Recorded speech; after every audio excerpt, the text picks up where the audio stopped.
32nd edition of The Pulse. I'm Madeline Spina. And I'm Madi Giulu. On this week's edition of The Pulse, we highlight the many ways teenagers are making huge charitable changes within our community, and some controversial efforts being put forth by Manchester Public Schools to help students get engaged in the classroom. We have all this and more on this week's edition of The Pulse.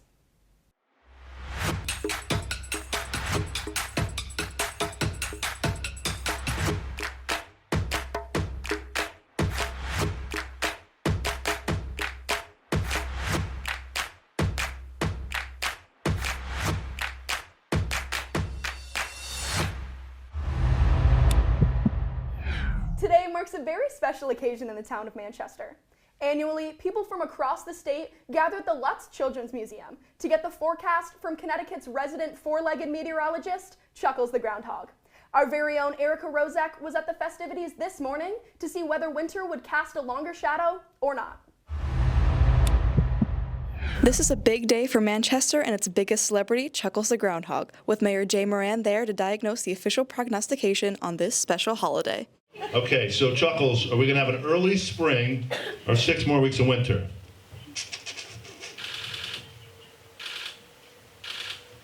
Well, folks, he did not see his shadow. We're going to have early spring! Let's hear it for Chuckles, early spring in Connecticut. Chuckles, Chuckles, Chuckles is our groundhog. Chuckles, Chuckles, Chuckles is our friend. Chuckles, Chuckles, Chuckles is our mighty groundhog. Chuckles, Chuckles. After the official prognostication this morning, our friend and forecaster Chuckles the 11th has predicted an early spring for the people of Connecticut. It looks like it's time to put those jackets away and get ready for some warmer spring weather. From The Pulse, this has been Erica Rozek reporting. Looks like it's time to break out the sunglasses and the short-sleeve t-shirts. Thanks to the Lutz Children's Museum and Chuckles for keeping me up to date on the blossoming forecast up ahead. But spring isn't the only thing that's blossoming. So is hope. Samantha Ward gives us a behind-the-scenes look at how local student chefs are making a difference while showcasing their own unique culinary inspirations. Cooking before a purpose. This is how one organization is promoting healthy eating while encouraging a younger audience to get involved in their community. Healing Meals changes lives by providing food for families who've just gotten discharged from the hospital. For teen volunteer Anna Barron, there's no better way to spend her time than helping someone get back on their feet. My favorite part about volunteering here is definitely the community that I found. It's such an amazing group of people, and my dad always likes to say it's like a self-selecting group of people that will take their time to come and help the community, and I really found that to be the case. I've made some of my best friends here, and I just keep coming back for the good that we do. While Healing Meals comforts the recipients with the food, the benefits aren't just a one-way street. The volunteers also get a lot out of being involved. It's so important to have a place where you feel safe, comfortable, and learning about community and learning about the power of healing that comes through community as well as the power of healing through healthy foods. These teens have created many different meals, but volunteer Bella Listro has her favorites. It's kind of based on the season, so you won't be getting the same things in the summer as you are in the winter. It's all organic and locally produced, and I think some of my favorite things to make are like our pad thai, energy bites, things that are just healthy but like are still super tasty. This organization wouldn't be as accomplished as it is without the time, effort, and talents of their youth volunteers. When a client says to us, "You saved my life," and we can turn to a 14, 15, 16, 17-year-old young person and say, "You did that because you just showed up and shared your time with us." Right behind me, volunteers are hard at work to not only help heal recipients' health with food, but also heal their hearts with the care put into them. From Manchester High School, this has been Samantha Ward reporting. It's awesome to see local teens make such an incredible impact, and we commend them on the efforts they have made to make our community happier and healthier. That's not the only way that students in Manchester are looking to make a change. I recently took some time to explore how a group of compassionate students is stitching threads for hope for the less fortunate. When thinking of a school's most involved students, for many, academics might stand out. In Manchester High School, however, students aren't all cut from the same cloth. Still, they build a community together. Through community service, students work as one to help those both inside and outside their school. This is your community. This is what you grew up around. I feel like it's really important just to give back to those that have given to you. And I feel like it's important to build a better community for those growing up in yours. Upperclassmen have cut, sewn, and constructed together pillowcases for a purpose. While colorful pillow coverings are a second thought to some, to many kids, they're a luxury. Learning to meet the needs of the community, we're just getting out of our comfort zone. Sewing for kids that are going in and out of the hospital with some serious illnesses. Service is something students at Manchester High are extremely passionate about, through finding ways to connect their personal interests to aiding others. I sew in my free time, and there's a chance for me to use something I like to do to help people around me, and I just love the idea of doing something like this. For advisor Miss Kate Chambers, students like Akuya are a cut above the rest. You know, we are part of a community. These children are not there in isolation. They are part of us. Service like this goes beyond the walls of Manchester High School. These pillowcases aim to bring comfort and smiles to young patients, showcasing the compassion held within our community. These students are stitching together not just fabric, but hope for children all across our state. From Manchester, this has been Madeline Spina reporting. Manchester's chapter of the National Honor Society works as service and partnership to the community year-round. Please contact Miss Kate Chambers for more information about how you can get involved. As some of these same students prepare to embark on their journey to a higher education, they, along with seniors across Connecticut, face not only the excitement of new beginnings, but also the daunting reality of soaring college tuition costs. Abigail Bailey unpacks these issues through the eyes of one Manchester student at a crossroads. As seniors are starting to make decisions for plans next fall, there has been one constant thought on their minds. How will I afford this?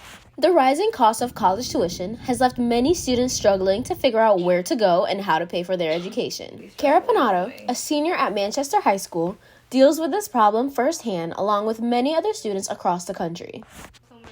It's played the biggest and most significant role into where I apply, solely because if I do not get some of the scholarships I apply for, or if I'm behind on applying, money is going to be the biggest factor in deciding where I'm going.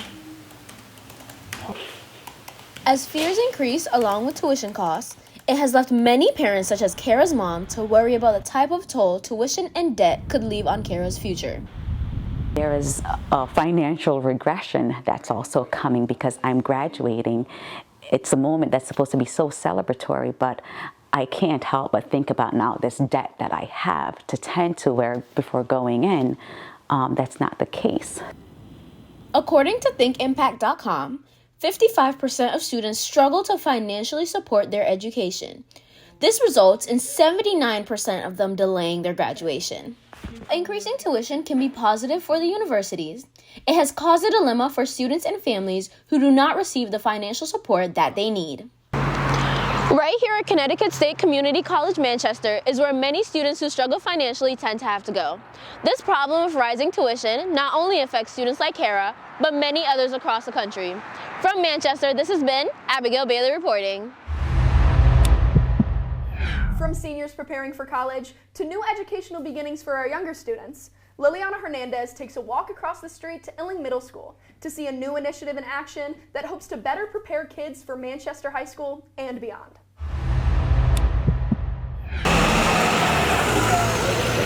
In a bold move to tackle screen addiction, Illing Middle School has implemented a new method to keep kids focused in class, Yonder pouches. As students step off the bus, they get their last few minutes to text friends before their phones and electronics are locked away. Administrator and Vice Principal Ray Dolphin was one of the many driving forces to encourage this new change. The first and most important reason is that everything we do is about how do we create a better educational experience for our students. Students did not want to do it, but our students are so hardworking and are so ethical that they were still willing to try it. Although Yonder pouches were implemented to better education, students are concerned about how their safety is impacted without having access to their phones. So I definitely think it's not really a good idea to do the pouches, because in case like a lockdown or a fire, you would need your phones, and they can't obviously all get the kids' phones out at the same time. While still trying to adjust, both kids and teachers agree that these Yonder pouches continue to help students thrive in class. I find us having a more positive start to every day with the pouches. Socially and emotionally, it was really challenging for students because their phone is kind of like a comfort blanket, but academically, I've only seen benefits. There's some pros, like people like being more concentrated on their work, not being distracted, making teachers more easy to like control the students, stuff like that. A once controversial subject has now seemed to have a positive outcome to students here at Illing Middle School. Yonder pouches have shown to keep kids in touch with their learning, therefore bettering their future. From Manchester, this has been Liliana Hernandez reporting. As these changes go into effect, we hope the initiative's success is in the bag, and we look forward to seeing whether a less distracted environment leads to better outcomes. From the soccer pitch to the baseball diamond to the basketball court, all across Connecticut, there's a crucial player that is increasingly missing from the game: dedicated officials. Mia Gilbert goes courtside to see how student athletes are reeling from the wave of referee resignations.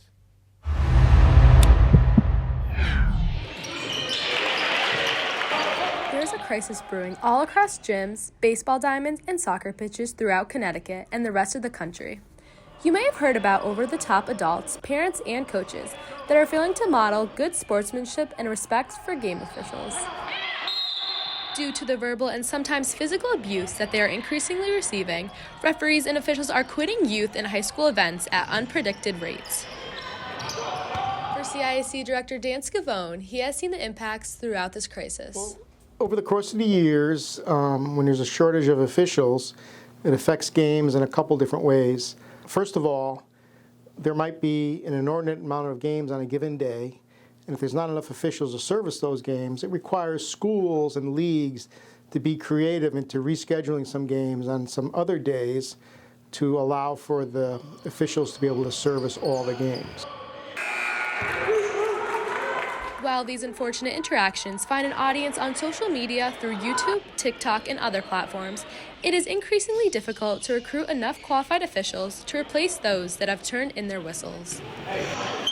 I think sportsmanship has kind of created a problem where some officials are saying, I don't really need to experience some of the verbal abuse that they do. Approximately 50,000 officials have left the high school ranks nationally since the 2018-19 school year. For player Aaliyah Edwards, she has seen this impact in the game throughout this crisis. Obviously, I get a lot of fouls, and it makes it hard because they can just call anything at any moment, and it makes my team worse. While the Bailey Auditorium right here at Manchester High School might be empty right now, the hope is that the referee shortages don't impact the athletes competing here and in other gyms around Connecticut as well. From Manchester High School, this has been Mia Gilbert reporting.